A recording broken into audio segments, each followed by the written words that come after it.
Assalomu alaykum azizlar. Shifokor bo'lganim uchun qaynatma sho'rva tarkibidagi go'sht mahsulotlarini organizmga bo'ladigan farmakologik ta'siri haqida qisqacha ma'lumot beramiz. Birinchi, qaynatma sho'rva uzoq vaqt qaynatilishi hisobiga go'sht va suyak tarkibidagi vitaminlar parchalana boshlanishini hamma yaxshi biladi va farmakologiya fanida ham o'z isbotini topgan.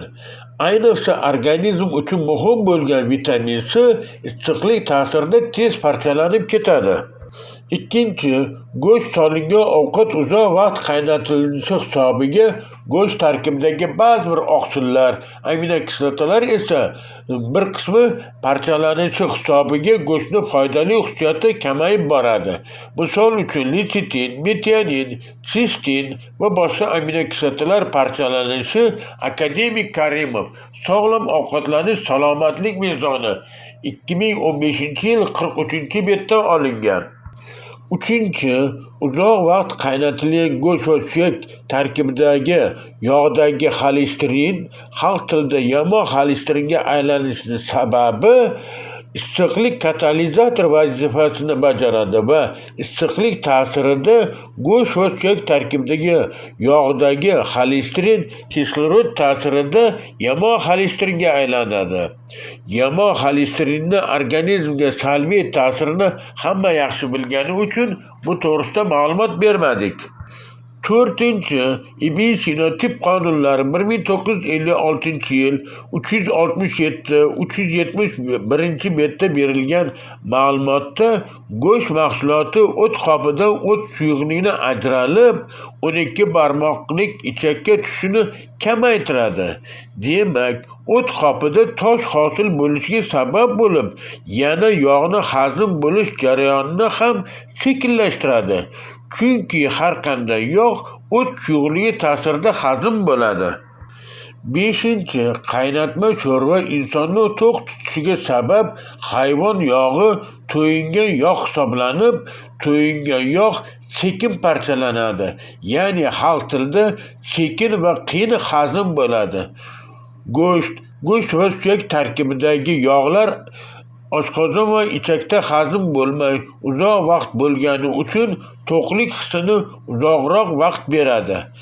Ayniqsa suyak iligini tarkibida yog' ko'p bo'ladi.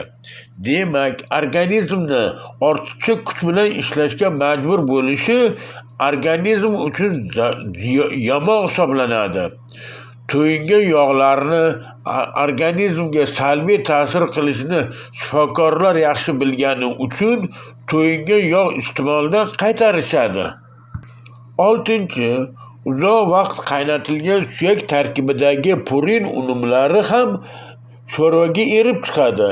Purin unumlari podagra kasalligini keltirib chiqarishini ham unutmaslik kerak. Uzoq vaqt go'sht va suyak qaynatilganda suyak tarkibidagi kalsiy, fosfat tuzlari suvga erib chiqmaydi. Isboti, xalq tilida suyakni har qancha qaynatsa ham suyak suvda erib yo'q bo'lib ketmasligini hamma yaxshi biladi. Agarda kalsiy, fosfat tuzlari erisa, unda suyak ham suvda erib yo'q bo'lib ketishi kerak edi. Fan tilida kalsiy, fosfat tuzlari suvda erimaydigan modda holatda bo'ladi.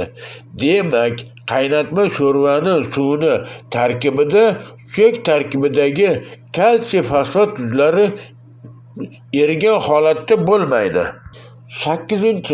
Qaynatma sho'rva tarkibidagi yog', ya'ni har qanday yog' organizmga ko'proq suriladi va insonni semirishiga foydali ta'sir qiladi.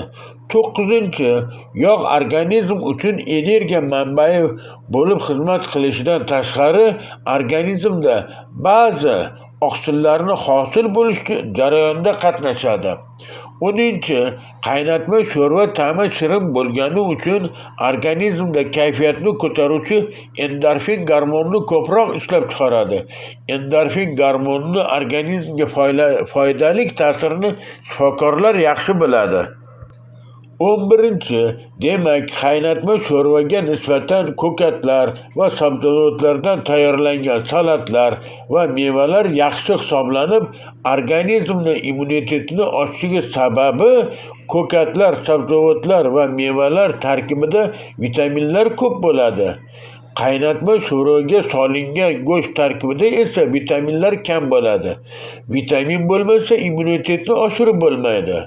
Meva sabzavotlarning tarkibida uglevodlar, oqsillar, mikro va makro elementlar ham bor. Yuqoridagi ma'lumotlardan har kim o'zi xulosa chiqarib olsin.